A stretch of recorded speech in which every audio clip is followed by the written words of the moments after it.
Je vous invite à participer à mon étude, dans laquelle j'impose la pire des tortures, l'exercice physique.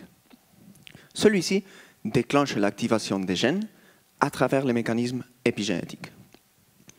Si la génétique est la liste des ingrédients de la cuisine, l'épigénétique est la recette qui indique lesquels vont être utilisés et en quelle quantité.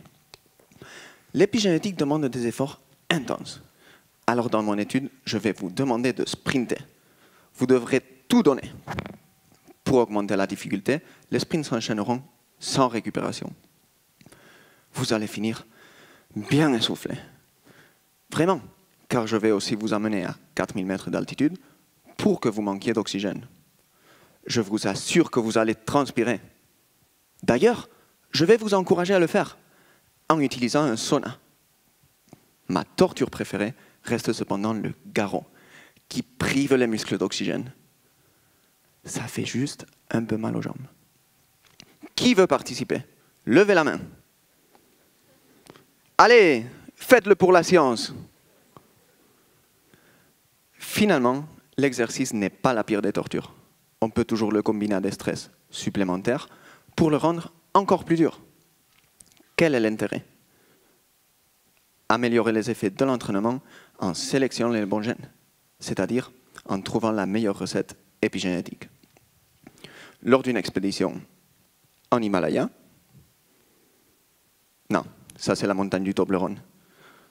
En tout cas, en haute montagne, l'épigénétique favorise l'acclimatation à l'altitude. Un des gènes impliqués augmente le nombre de fibres rapides dans les muscles qui gagnent en force et en vitesse. Cela peut paraître contradictoire, car on ne cherche pas forcément à sprinter en altitude. Par contre, ces fibres rapides sont très utiles, car elles sont moins sensibles au manque d'oxygène qu'il existe au sommet des montagnes. Un autre gène induit la production de globules rouges, pour mieux transporter l'oxygène dans le corps et s'adapter à cet environnement exigeant. Les biologistes ont aussi découvert que les gènes sont stimulés par la chaleur. Ils ont observé que les cochons qui habitent dans des endroits chauds sont plus musclés, sans rien faire grâce à l'épigénétique. Si ces cochons sédentaires s'entraînaient avec ma méthode, ils seraient champions olympiques. Ce que je vais démontrer est que ça vaut le coup de s'entraîner en altitude et dans la chaleur. Ces deux gènes vont vous faire souffrir, certes, mais ils vont davantage activer vos gènes. Permettez-moi de modifier le proverbe. Il faut souffrir pour être fort.